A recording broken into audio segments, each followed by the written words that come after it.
लेकिन SNA model में check RTGS allowed ही नहीं है। आपको दो ही मोड मिलेंगे, या तो प्रिंट पेमेंट एडवाइस या फिर डिजिटल सिग्नेचर। जो भी आपने करना है उसके लिए आपको एडमिन आईडी से लॉगिन करना है बैंक में। वहां पे एक ऑप्शन आती है अकाउंट एक्टिवेशन ई पेमेंट, इस ऑप्शन पे जाकर आपको अपने अकाउंट को एक्टिवेट करना है। सबसे पहले आपको अपनी स्कीम सेलेक्ट करनी है एंड देन सर्च बटन पे क्लिक कर देना है। वहां पे जैसे आप सर्च बटन पे क्लिक करोगे टैबुलर फॉर्म बन के आ जाएगा।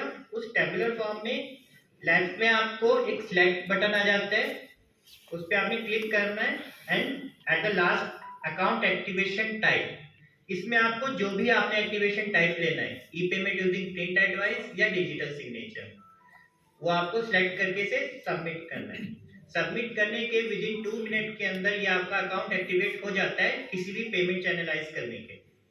तो अब भाई अगर आप पीपीए मोड लेते हैं तो वो 2 मिनट में एक्टिवेट हो जाएगा। अगर डिजिटल सिग्नेचर लेते हैं तो थोड़ा टाइम कंज्यूमिंग प्रोसेस है, क्योंकि यहाँ से तो एक्टिवेट हो जाएगा चैनल, लेकिन आपको डिजिटल की को भी इंसर्ट करना पड़ेगा, उसे एनरोल करना पड़ेगा, उसे अप्रूव करवाना पड़ेगा। तो उसके अलग स्टेप हैं। अगर डिजिटल सिग्नेचर की तरफ जाते हैं तो वो स्टेप बता दिए जाएंगे, पर अभी हम पीपीए ही बताएंगे क्योंकि ये प्रैक्टिस में है। अगर किसी से कुछ गलती हो जाती है तो उसके लिए हमारे पास 10 दिन वैलिड पीरियड रहते हैं। डिजिटल सिग्नेचर में जैसे आपने यहाँ पे की इंसर्ट करके उस पर पिन डाल के उसे ऑथोराइज कर दिया, वो चला जाता है। इवन दो उसमें बैंक का भी होल्ड नहीं रहता है कि आप बैंक में जाके कहो कि मुझसे गलत पेमेंट अप्रूव हो गई है, उसे रिजेक्ट कर दो, बैंक भी उस केस में कुछ नहीं कर सकता। लेकिन पीपीए के केस में बैंक के पास जाने के बाद भी आपके पास थोड़ा टाइम रहता है कि उस चीज को आप वेरीफाई करके उसे रिजेक्ट करवा सकते। ठीक है, तो अभी तक जैसे आपको फंड दिया जाता था, आप उसे माय फंड में रिसीव फ्रॉम अदर एजेंसी में जाकर चेक करते थे, तो अब आपको वो चीज नहीं देखने को मिलेगी। एसएनए मॉडल में आपको मास्टर्स में जाना है, ड्राइंग लिमिट ऑफ एजेंसीज, वहां पे आपको स्कीम सेलेक्ट करनी है, हायरार्की लेवल आपका क्या है, एंड देन आपकी स्टेट वो डाल के आपको सर्च कर देना है। वहां पे आपको आपकी लिमिट दिख जाएगी कि आपको कितनी लिमिट दी गई है। अब यहाँ पे लिमिट का बाइफर्केशन है, इसको समझ लेते हैं थोड़ा सा। सबसे पहले टोटल लिमिट। टोटल लिमिट का मतलब है, मान लीजिए आपने 10 लाख की लिमिट मांगी अपने स्टेट डिपार्टमेंट से, तो अगर वो यहाँ पे आपको 10 लाख लिमिट देते हैं तो यहाँ पे आपका 10 लाख आ जाएगा। एक्सपेंडिचर लिमिट, उस 10 लाख में से आपको खर्चा करने की कितनी लिमिट दी गई है वो यहाँ पे दिखेगी। अगर 10 लाख में से 10 लाख दिखता है तो दैट मीन्स आप 10 लाख का 10 लाख खर्च कर सकते हो। जब आप एक्सपेंडिचर में एड करके अपना बैलेंस चेक करते हो तो आपको जो बैलेंस दिखेगा वहां पे वो एक्सपेंडिचर लिमिट का बैलेंस दिखेगा। लिमिट फॉर चाइल्ड एजेंसीज, अगर आगे फर्दर डिस्ट्रीब्यूट करना है तो वो आपकी चाइल्ड एजेंसीज में आएगा, अदरवाइज यहाँ पे जीरो रहेगा। आपके केस में जीरो ही रहेगा। बैलेंस एक्सपेंडिचर लिमिट, जैसे मान लीजिए आपको 10 लाख दिए, 10 लाख आपकी एक्सपेंडिचर लिमिट थी, उसमें आप खर्चा करते गए, तो जो आपका बैलेंस रहेगा वो बैलेंस चाइल्ड लिमिट में आएगा। 10 लाख में से 2 लाख खर्च कर दिए तो आपकी एक्सपेंडिचर लिमिट 10 लाख ही रहेगी, लेकिन बैलेंस एक्सपेंडिचर लिमिट आपकी 8 लाख हो जाएगी क्योंकि 2 लाख आपने उसका खर्चा कर दिया। तो इस तरह से देख सकते हैं। और इसको इंक्रीज और डिक्रीज कौन कर सकता है? आपकी पेरेंट एजेंसी। अगर आप भी अगर फर्दर किसी को दे दे तो आप भी कर सकते थे, लेकिन आपके केस में अगर किसी की ज्यादा आ गई है तो उसको कम भी कर सकते हैं, और किसी की कम है तो उसे इनहांस भी कर सकते हैं। ये पावर आपकी स्टेट नोडल एजेंसी के पास है। ठीक है, तो ये लिमिट वाला कॉन्सेप्ट समझ आ गया। ठीक है, क्योंकि जब भी आप अगर कभी बैलेंस देखोगे तो अपना यहाँ पे जरूर चेक करना कि आपको बैलेंस क्यों नहीं दिख रहा है। ये लिमिट जो होगी वो आपको सिर्फ दिखेगी, इसमें कोई पैसा नहीं होगा। जैसे होता है ना बैंक अकाउंट में, तो आप यही समझ के चलेंगे कि आपके अकाउंट में ये पैसा पड़ा हुआ है, और लिमिट मीन कि भी इतना पैसा इससे बियॉन्ड ड्रा नहीं कर सकते। तो ये चीज़ रहेगी। जो टोटल लिमिट है वो एसएनए की रहेगी, और एक्सपेंडिचर लिमिट एसएनए का रहेगा। लेकिन limit for child agencies, J child agency की लिमिट कितनी होगी वो वहाँ पे शो होगी। आपके केस में सर वो आपकी रहेगी, इनके केस में आपको इन्हें लगा के देनी पड़ेगी टोटल Yes, लिमिट और एक्सपेंडिचर बिल्कुल लिमिट, हाँ जी हाँ क्योंकि जी चाइल्ड लिमिट जीरो नहीं है। बिल्कुल नहीं, स्टेट डिपार्टमेंट। वैसे लिमिट से एक्सपेंडिचर ज्यादा नहीं हो सकता मैम, अगर 10 लाख है तो एक्सपेंडिचर लिमिट आपकी 10 लाख तक ही जा सकती है, तो उन्हें लिमिट इनहांस करनी पड़ेगी। क्रेडिट कार्ड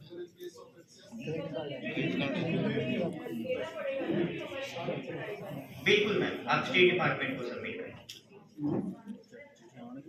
ठीक है, यहाँ तक किसी को कुछ समझना है या कोई और क्वेरी हो तो हम आगे बढ़े। यस मैम, कहाँ से रिपीट करना है, लिमिट वाला? हाँ जी लिमिट वाला, ओके। तो लिमिट चेक करने के लिए आपको एडमिन आईडी यूज करनी है। अभी जितने भी काम मैं बता रहा हूँ आपकी एडमिन आईडी के बता रहा हूँ। तो आपको क्या करना है, मास्टर्स पे जाना है, ड्राइंग लिमिट ऑफ एजेंसीज, यहाँ पे आपको स्कीम सिलेक्ट करनी है, आपका हायरार्की लेवल एंड देन आपकी स्टेट सिलेक्ट करके आपको सर्च बटन पे क्लिक करना है। ये टैबुलर फॉर्म आपके सामने आ जाएगा। तो यहाँ पे सबसे पहले आता है आपका स्टेट नोडल एजेंसी या चाइल्ड एजेंसी, दोनों का डाटा आएगा यहाँ पे। तो जो भी आपका स्कूल होगा विद आपका यूनिकोड यहाँ पे लिखेगा। उसके बाद आपको टोटल लिमिट कितनी दी गई है, मान लीजिए आपको 10 लाख लिमिट दी है, तो यहाँ पे आपको 10 लाख दिखेगा। एक्सपेंडिचर लिमिट, अब उस 10 लाख में से आपको खर्चा करने की पावर कितनी दी जाती है, वो यहाँ पे आपको एक्सपेंडिचर लिमिट दिखेगी। अगर किसी को 10 का 10 खर्च करने को कहा गया है तो आपको यहाँ पे 10 लाख दिखेगा। अगर 10 का 5 करने को कहा गया है तो यहाँ पे आपको 5 लाख दिखेगा।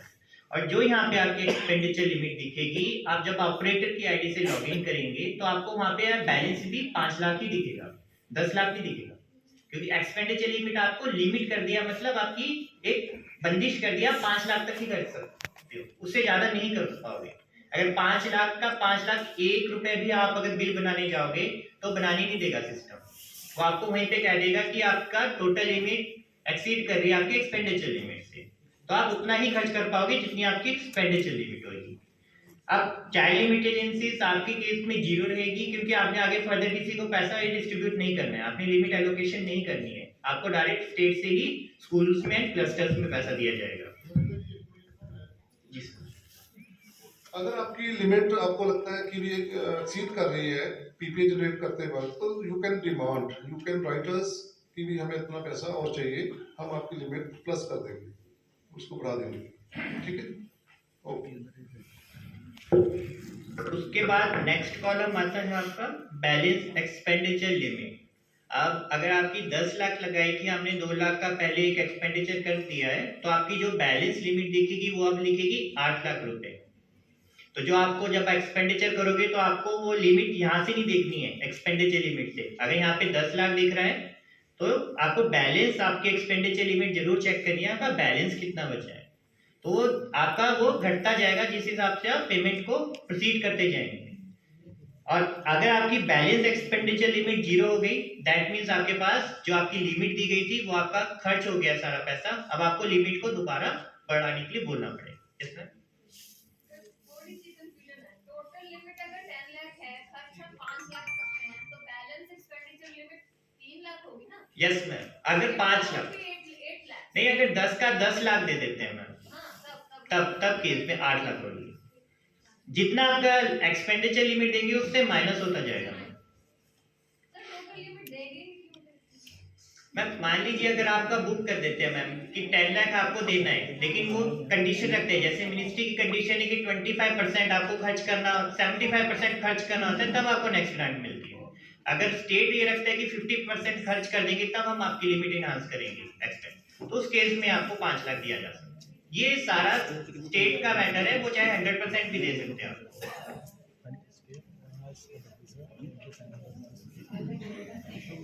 ठीक है, ओपनिंग बैलेंस, अभी तक जैसे हम कोई भी स्कीम को रन करते थे, अपना बैलेंस खत्म हो जाता था, हमारे पास कहीं से फंड आ जाता था, उस केस को हम क्या करते थे, ओपनिंग बैलेंस में ऐड करते थे, जिससे हमारा फंड रेज हो जाता था। लेकिन एसएनए के केस में आप ओपनिंग बैलेंस एंटर ही नहीं कर पाओगे। जैसे ही आप ओपनिंग बैलेंस वाले टैब पे जाओगे आपको ये मैसेज दिख जाएगा कि opening balance is not applicable in state nodal scheme, account scheme having SNA और जेडबी अकाउंट। तो जिसमें एसएनए और जीरो बैलेंस अकाउंट है, उस केस में आप ओपनिंग बैलेंस एंटर नहीं कर पाएंगे। तो कभी भी ये कोशिश भी मत करना, फिर ये कॉल मत करना कि हमारा ओपनिंग बैलेंस ऐड नहीं हो रहा है। तो ओपनिंग बैलेंस नहीं डलेगा, किसी का भी नहीं, स्टेट नोडल एजेंसी का भी नहीं और आपके स्कूल का भी नहीं। ठीक है, चाइल्ड एजेंसीज वाला मैंने आपको बता दिया। आपके केस में भी ऐसे 0 दिखेगा, इन्हें भी अब जो भी लिमिट बढ़ानी है, यहाँ पे टोटल लिमिट पे देखिए, यहाँ पे एक बॉक्स बना रहे हैं राइट में प्लस एंड माइनस के साथ। तो जो भी आपकी लिमिट होगी वो यहाँ से इनहांस होगी और एक्सपेंडिचर लिमिट यहाँ से limit for child agencies auto calculate करेगा। अगर आपको 10 लाख है और आपको मान लीजिए 8 लाख देते हैं एक्सपेंडिचर लिमिट, तो बैलेंस चाइल्ड लिमिट आपकी बन जाएगी 2 लाख। ठीक है जी, अगर वो 10 का 10 लाख देते हैं तो बैलेंस चाइल्ड लिमिट आपकी बन जाएगी 0। ठीक है जी, तो बैलेंस चाइल्ड लिमिट कैसे बनेगी, एक्सपेंडिचर लिमिट कैसे बनेगी और टोटल लिमिट कौन असाइन करेगा, आपका एसएनए। आपका उस पर कोई कंट्रोल नहीं है, आप सिर्फ उसका खर्चा करोगे। तो जैसे अभी डिसाइड हुआ था कि कई स्कूल ने समग्र का और पीएम पोषण का और अदर स्कीम भी चल रही है, कईयों ने उनकी एजेंसी अलग अलग बना रखी है। तो अभी ये डिसाइड हुआ था कि जैसे समग्र का है तो समग्र के अलग टीचर हैं, मिड डे मील के अलग हैं, एनएसएस के अलग हैं। तो उनके क्या डिसाइड हुआ था कि उनके ऑपरेटर और अप्रूवर उनकी स्कीम स्पेसिफिक बनाई जाए, सो दैट कि समग्र वाले को नहीं पता कि पीएम पोषण में क्या चल रहा है और पीएम पोषण वाले को नहीं पता कि एनएसएस में क्या चल रहा है, क्योंकि एसएनए और सीएनए दोनों एक ही मॉडल पे काम करते हैं, लिमिट बेस्ड।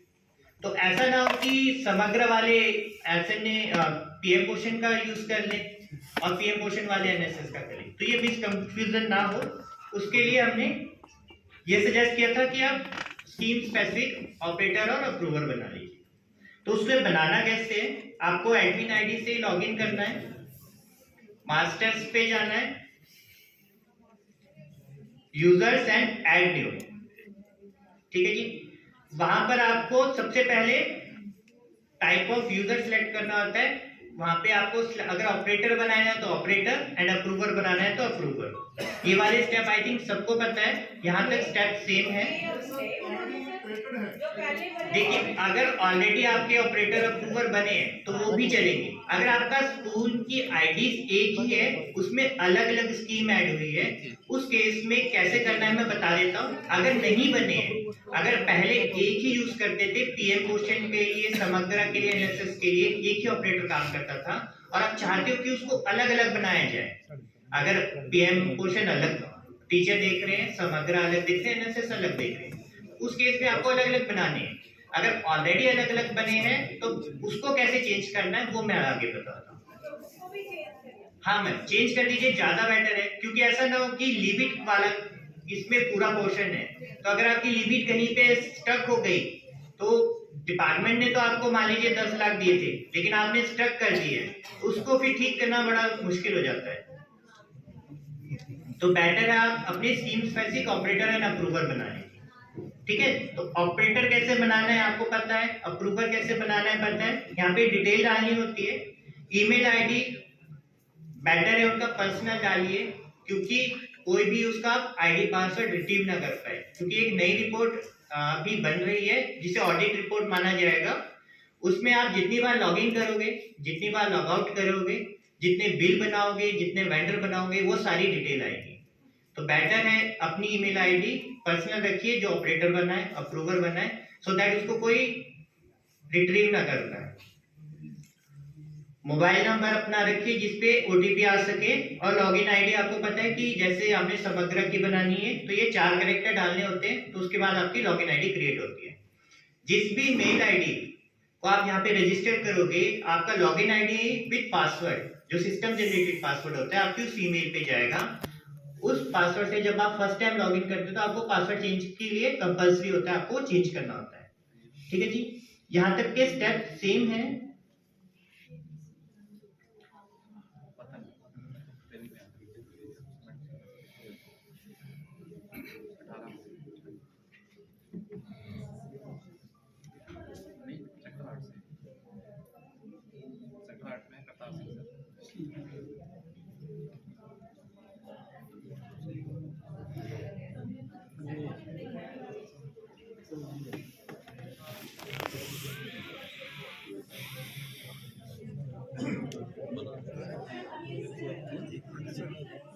वाइट बैकग्राउंड मत रखो,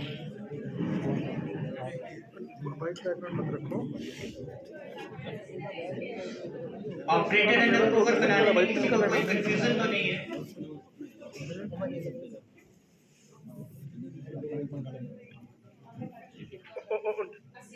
और वहाँ पे प्रीस्कूल 2 लिखना था, प्रीस्कूल 2 कर दो सर, प्रीस्कूल 2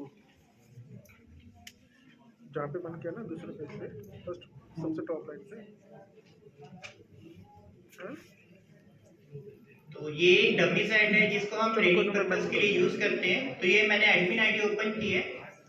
तो अभी आप क्या करते हैं, मास्टर्स में जाते हैं, यूजर्स में, चलो कलर की फोटो भेजो एंड मैनेज। अगर आपके ऑलरेडी अलग अलग ऑपरेटर अप्रूवर बने हैं तो उसको स्कीम स्पेसिफिक पे कैसे लाना है वो स्टेप है। अब जैसे मान लीजिए अगर आपने ऑपरेटर होगा बस आपके बने पड़े हैं ऐसे, अगर स्कीम स्पेसिफिक, तो मान लीजिए कोई ये पहले वाला है डेमो डियो, आपने इस रेड बटन पे क्लिक करना है, रेड लिंक पे जहाँ पे यूजर नेम लिखा है, ये आपको उनका इंटरफेस दिख जाएगा कि ऑपरेटर कौन है, उनका नाम क्या है, उनकी ईमेल आईडी क्या है। अभी पहले हम क्या था कि एडमिन आईडी से ही चेंज कर सकते थे इनकी डिटेल, लेकिन उस चीज को भी चेंज कर दिया ड्यू टू दिस रीजन जो मैंने आपको ऑडिट रिपोर्ट बताई। तो ये आप अपनी आईडी से ही चेंज कर सकते हो अपनी internal detail, otherwise admin ID भी उसे चेंज नहीं कर सकता है। एडमिन अब इसमें क्या कर सकता है, उन्हें एक स्कीम असाइन कर सकता है। तो स्कीम असाइन कहां से होगी, यहाँ पे आएगा चेंज स्कीम।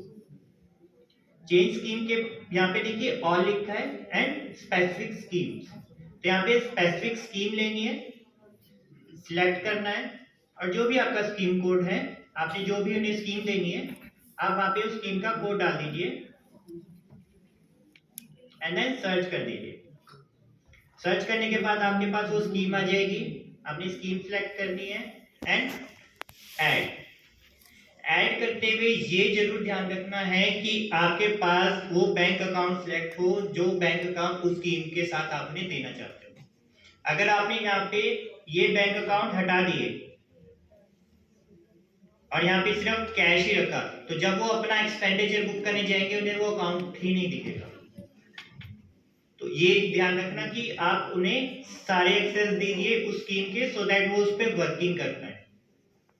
तो जब आप ये कर देंगे, आपने ओके करना है एंड देन यहाँ पे देखिए चेंज स्कीम में आप यहाँ पे उस स्कीम का नाम आ गया। तो अगर आप उन्हें समग्र दोगे तो समग्र आएगा, पीएम पोर्शन दोगे तो पीएम पोर्शन ही दिखेगी उस ऑपरेटर एंड अप्रूवर पे। यहां तक कोई कंफ्यूजन या कुछ रिपीट करना हो? रिपीट कर दो सर।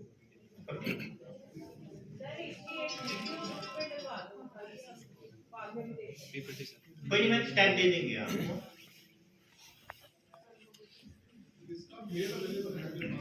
जी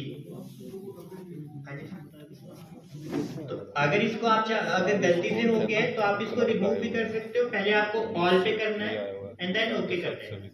तो यहाँ से वो स्पेसिफिक स्कीम भी हट जाएगी अगर आप चाहते हो कि वो हट जाए वहाँ से। तो इसको चेंज करने के लिए आपको वही करना है, मास्टर्स पे, यूजर्स पे, मैनेज पे। मैनेज में डिटेल आ जाती है, यहाँ पे change scheme, specific scheme, select scheme, and then यहाँ पे आपको स्कीम को डालना है आपकी स्कीम का, एंड देन सर्च बटन पे क्लिक करना है, आपको वो स्कीम दिख जाएगी। आपको अपनी स्कीम सिलेक्ट करनी है and add button,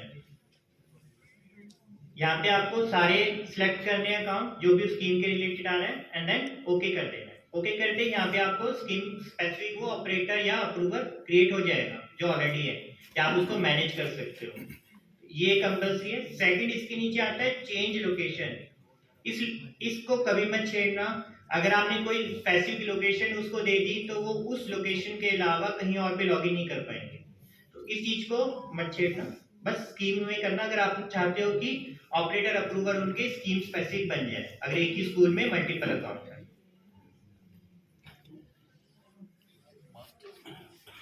vendor creation तो सबको पता है कि वेंडर कैसे क्रिएट करते हैं, उसमें तो कोई कंफ्यूजन नहीं है। ओके, एक चीज थोड़ी सी अपडेट करना चाहता हूँ कि क्या करते हैं हम एक्चुअल में, कई बार पेमेंट रिजेक्ट हो जाती है। जब हम वेंडर क्रिएट करने जाते हैं तो कई बार वेंडर दिखाता है कि ऑलरेडी एग्जिस्ट। हम मास्टर्स में जाते हैं, वेंडर्स में जाते हैं, मैनेज में जाते हैं, वहां पे अकाउंट नंबर डाल के हम उस वेंडर को सिलेक्ट कर लेते हैं और वहां पे कई बार हमें मल्टीपल वेंडर दिखाता है, क्रिएटेड बाय दिस ईयर। कई बार हम उसका स्टेटस चेक नहीं करते हैं, हम देखते हैं सक्सेसिंग बैंक है, लेकिन उसका यहाँ पे स्टेटस देखिए लास्ट में, स्टेटस में कई बार वो आ जाता है डीएक्टिव, हम उसे मैप कर देते हैं। अब जब आप ऐसे केस पे करोगे तो उस केस में क्या होगा, आपको वो अकाउंट नंबर दिखेगा, वेंडर जब आप बनाओगे अकाउंट नंबर दिखेगा, एक्सपेंडिचर बनाने जाओगे, जब फर्स्ट स्टेप आप कर लेते हो एक्सपेंडिचर में, सेकंड स्टेप पे जब पे डिटेल के लिए आता है वहां पे आपको वो आगे प्रोसीड करने ही नहीं देगा। उस केस में क्या होगा आपका, जो आप अगर आपने लिमिट बनाई थी 2 लाख की, अगर बिल बना रहे थे, वो आपकी 2 लाख की लिमिट वहीं स्टक हो जाएगी, वो आपको आगे प्रोसीड करने ही नहीं देगा। ये चीज का ध्यान रखना, जब भी आप वेंडर बनाओगे या वेंडर को मैप करोगे तो उसका स्टेटस जरूर चेक करना, वो एक्टिव हो, डीएक्टिव ना हो। ठीक है जी। बेनिफिशियरी भी आप लोगों को पता है कैसे बनाने हैं, अगर किसी को समझना है तो मैं रिपीट कर देता हूँ। सर रिपीट कर दो। हाँ, एग्जिस्टिंग है, कुछ चेंज नहीं है, बस यही ध्यान रखना है कि आपका वेंडर एक्टिव हो। जी जी जी।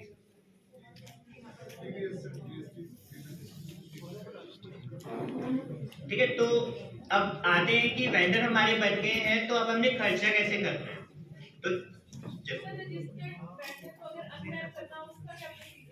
जैसे हमने किसी को रजिस्टर कर लिया एक बार पेमेंट के लिए, बाद में वो बंदा अकाउंट चेंज कर लेता है, तो फिर यूजर रहती है, हर बार उसका अकाउंट नंबर देखना पड़ता है, तो अनमैप कैसे कर सकते हैं? मैम एक्चुअल में जो पीएफएस पे एक बार सर्वर पे डाटा अपलोड हो जाता है, उसको डिलीट करना इम्पॉसिबल है, तो आप उसको डीएक्टिव कर सकते हो।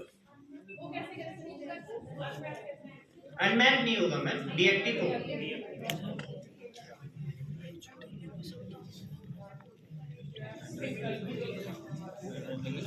आपको मास्टर वेंडर्स मैनेज में जाना है।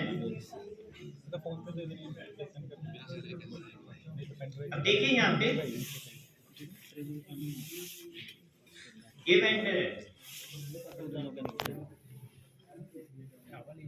अब इस वेंडर को सबसे पहले तो देखना है कि इसे बनाया किसने है। आप उसी वेंडर को डीएक्टिवेट कर सकते हो जिस वेंडर को आपने बनाया है। ठीक है मैम, तो आपको यहाँ पे वेंडर कोड पे क्लिक करना है।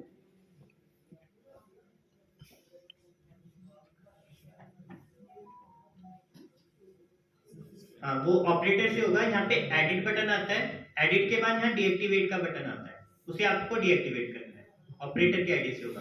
सर वो हमें दिखेगा तो सही। दिखेगा मैम आपको vendor unique code, that's why मैं कह रहा हूँ कि जब आप वेंडर सेलेक्ट करते हो ना एक्सपेंडिचर बुक करते हुए, तो आपको वेंडर का यूनिक कोड ध्यान में रखना है।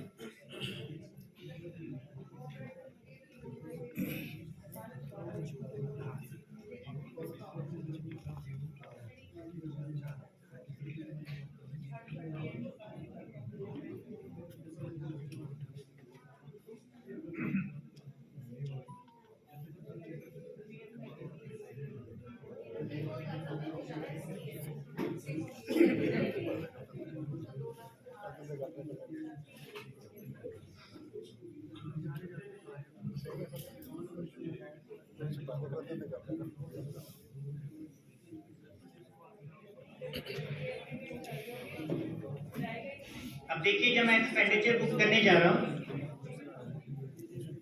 तो यहाँ पे मुझे कोई और स्कीम दिख ही नहीं रही है।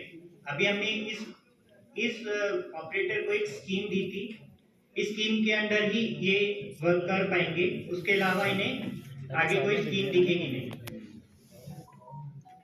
अभी तक जो हम करते आए हैं सेम प्रोसीजर है। अभी यहाँ पे देखिए बैलेंस जीरो दिख रहा है, जीरो बैलेंस मतलब आपको अभी लिमिट नहीं दी गई है, और अगर यहाँ पे देखे जाए तो लिमिट दिख रही है, तभी आप खर्चा कर पाओगे। ठीक है जी। अब यहाँ पे हम एक्सपेंडिचर डन फॉर वेंडर्स करते हैं, सिलेक्ट वेंडर। यहाँ पे हमें वेंडर का सिर्फ यूनिकोड दिखता है, वेंडर यूनिकोड। तो आपको ये वेंडर यूनिकोड मिलेंगे कहाँ से?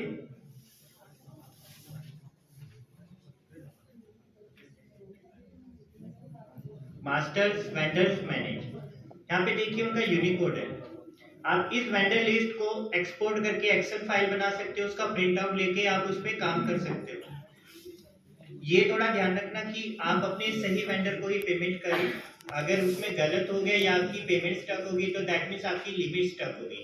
उस पेमेंट को प्रोसीड तभी करने देगा जब उस वेंडर के अगेंस्ट में कोई अकाउंट रजिस्टर होगा, तभी आप उसको रिजेक्ट कर पाओगे, अदरवाइज कोई और सोर्स नहीं है।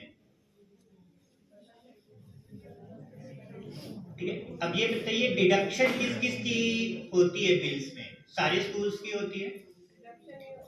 डिडक्शन नहीं करते आप लोग?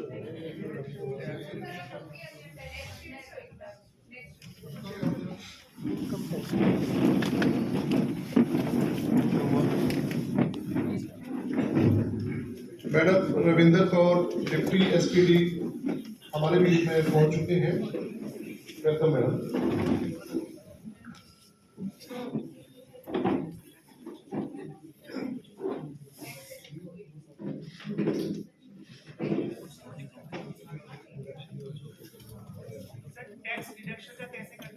बस वही बता रहे हैं। तो जैसे आप डिडक्शन करते हैं तो डिडक्शन करने के लिए अभी जो मैंने बताया आपको, डिडक्शन अभी तक आप कैसे करते थे? अभी तक नहीं करते थे। तो डिडक्शन का क्या है कि पीएम में से डिडक्शन सबमिट नहीं होती है डायरेक्ट जीओआई को, उसके लिए आपको चेक एंड आरटीजीएस या आपको डीडीज के थ्रू ही आपकी जो भी एजेंसीज होगी वहां पर देना पड़ता है। जैसे इनकम टैक्स है, जीएसटी है, किसी का ईपीएफ, ईएसआई, जो भी आप डिडक्ट करोगे, जिस भी स्टैट्यूटरी बॉडी को दोगे, उसके लिए आपको चेक आरटीजीएस यूज करना पड़ेगा। लेकिन उस चेक आरटीजीएस को आप यूज कैसे करोगे? उसका एक कॉन्सेप्ट लाया गया, होल्डिंग अकाउंट। ठीक है जी, एक होल्डिंग अकाउंट आपका ओपन होगा। ओके,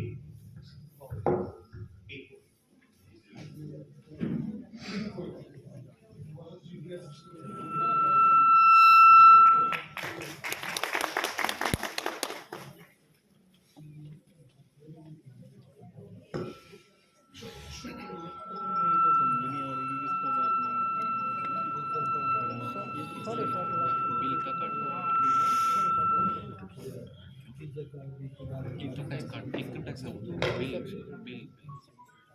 तो ये ओएन निकाला गया था कि आपको अपनी जो भी आपका जीरो बैलेंस अकाउंट है चाहे एसएन अकाउंट है, उसके साथ आपको एक होल्डिंग अकाउंट ओपन करना पड़ेगा।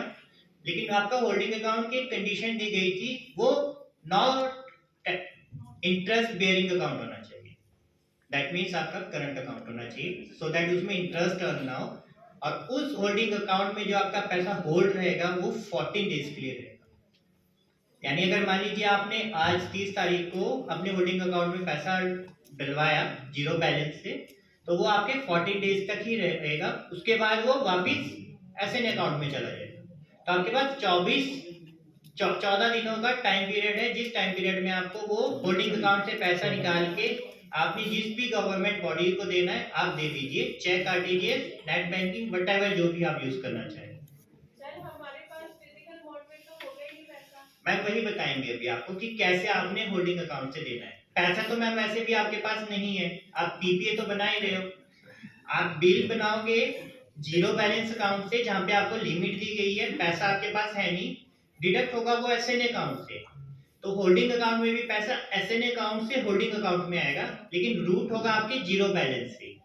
तो जीरो बैलेंस की लिमिट है ना मैम आपकी 2 लाख रुपए का, अगर आप बिल बनाते हो उसमें 50,000 की डिडक्शन करते हो तो वेंडर को आपको 1.5 लाख रुपए ही देना है। तो जो पीपे बनेगा वो 1.5 लाख का बनेगा। ठीक है मैम, 50,000 आपका भी वहीं पे ही है, एसएन अकाउंट में ही पड़ा है, उसको आपको ट्रांसफर करना है होल्डिंग अकाउंट में। वो फिर हम करेंगे या आप ही करोगे, वो कैसे करना है बस वही आगे बढ़ते हैं।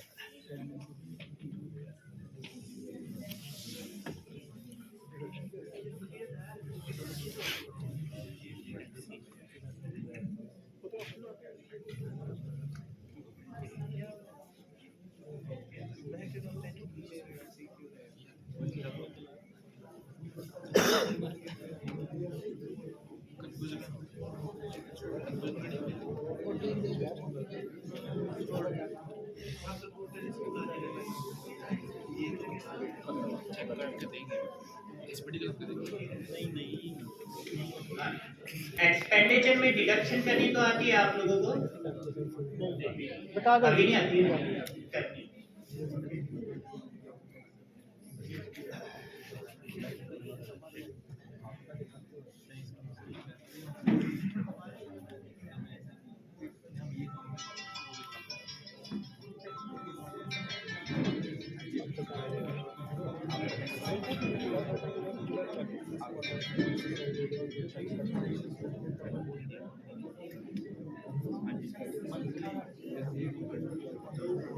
अभी तक जो आप एक्सपेंडिचर करते हैं वो सेम है, डिफरेंस जहां पे आप डिडक्शन करोगे अपने बिल की, तो यहाँ पे सबसे पहले आप एक्सपेंडिचर में अपनी स्कीम लेते थे, आफ्टर दैट आपका एजेंसी अकाउंट चॉइस आप सेल्फ ही रखोगे इस केस में भी, फिर आप पेमेंट किसको कर रहे हो, वेंडर को, एंड देन अपना ये डिटेल भरते थे। अब यहाँ पे जो आप अमाउंट लिखते थे टोटल अमाउंट, ये आपको अभी ग्रॉस अमाउंट लेना है इंक्लूडिंग डिडक्शन, ठीक है जी। अगर आपने 1.5 लाख पेमेंट करनी है वेंडर को, उसमें 50,000 की डिडक्शन है, तो आपको ग्रॉस अमाउंट 2 लाख रुपीज लेना है यहाँ पे, एंड देन इस बिल को आगे प्रोसीड करना है, किस हेड से आपने पेमेंट करना है। यहाँ पे भी आपने 100% ही करना है, अगर एक वेंडर को दे रहे हो तो 2 लाख रुपए ही डालना है, और यहाँ पे ऐड करके आगे से प्रोसीड करना है। ये आपका वाउचर जनरेट हो जाता है। जैसे ये वाउचर जनरेट होगा, आपके लिमिट में से उतना अमाउंट डिडक्ट हो जाएगा। अगर आपने 10 लाख लिमिट दी है आपको और आपने 2 लाख का बिल बनाया और ये वाउचर जनरेट हो गया, तो दैट मीन्स आपका 2 लाख रुपीस यूटिलाइज हो गया। अब वो आपके पास बैलेंस एक्सपेंडिचर लिमिट कितनी बचेगी, अब 8 लाख रुपए, ठीक है जी। सर टीडीएस होगा, उसको हमने 2 लाख में से 10,000 में टीडीएस भी जमा करवाना है, तो 2 लाख तो निकल गया। नहीं, अभी वही बता रहा हूँ सर, अभी तो 2 लाख रुपीस आपका यूटिलाइज हुआ है, लेकिन अभी वेंडर को नहीं गया है, ठीक है। अभी वेंडर की पेमेंट हम बनाएंगे, तो ये बिल जनरेट हो गया, ओके करना है, एंड देन सेव बटन पे क्लिक करना है। सेव बटन पे क्लिक करने के बाद आप ये पेमेंट मोड सेलेक्ट करते हैं, e payment using print advice, add button पे क्लिक करते हैं। उसके बाद यहाँ पे लेफ्ट पे देखिए, यहाँ पे लिखा है do you want to add deduction details. अभी तक हम यो नो करके अप्रूव कर देते थे आगे, अब आपको यहाँ पे यस करना है अगर डिडक्शन है।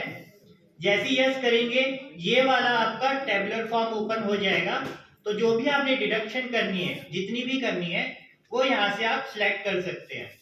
अगर मान लीजिए आपकी जितनी भी डिडक्शन है आप ऐड करते जाइए, लेकिन ये ध्यान रखना है जैसे आपका टीडीएस है, तो टीडीएस एक ही बार ऐड होगा, तो जितनी भी डिडक्शन है उस वेंडर की टीडीएस की आपको वहीं पे उतनी ऐड करते चलनी है। इनकम टैक्स है, जीएसटी है, व्हाटएवर जो भी आपका डिडक्शन है, इसमें मल्टीपल जितनी भी गवर्नमेंट ऑफ इंडिया की डिडक्शन अप्रूव्ड है मिनिस्ट्री ऑफ फाइनेंस से, वो सारी ऐड है। अगर उसके अलावा भी आपको कोई नहीं मिलती है तो इसमें ऑप्शन आता है मिसलेनियस, जो उसके अलावा कहीं और है वो वहां पे आपको दिख जाएगी, ठीक है जी। यहाँ पे आपने ऐड कर दी, यहाँ पे ऐड डिडक्शन बटन है, जितनी डिडक्शन करते जाओगे वो डिडक्शन ऐड होती जाएगी। एट द लास्ट जब आपका सब कुछ हो जाए डिडक्शन का एंट्री, एंड देन आपको कंफर्म करना है। कंफर्म करने के बाद ये आपको आपका टैबुलर फॉर्म में दिखेगा फाइनल सबमिशन से पहले कि आपकी वेंडर की पेमेंट कितनी जा रही है और आपका डिडक्शन अमाउंट कितना है। यहाँ तक किसी को कोई कंफ्यूजन? डिडक्शन एंट्री जी, सॉरी मैम कैसे? 15 टीचर्स है यहाँ।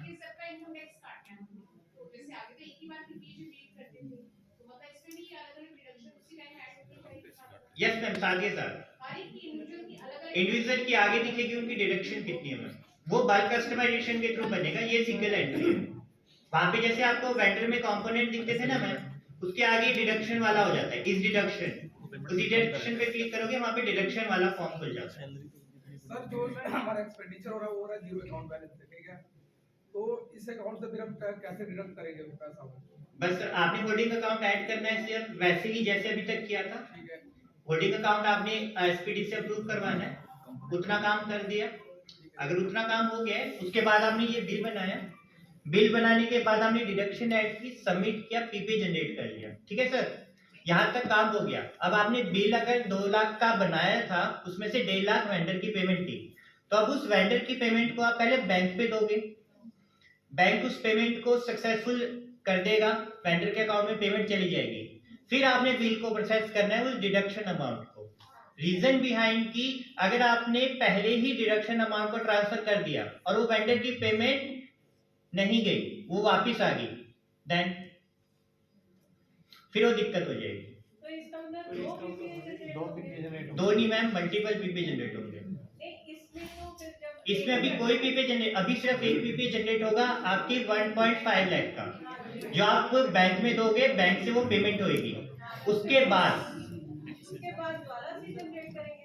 यस मैम, उसके बाद फिर आप वो deduction amount sir holding account में जाएगी ना? नहीं जाएगी, आपको करनी पड़ेगी। हाँ मतलब करनी होल्डिंग अकाउंट में वो करना पड़ेगा, सबमिट करनी पड़ेगी। हाँ जी, हाँ जी। बहुत सारा कंफ्यूजन है।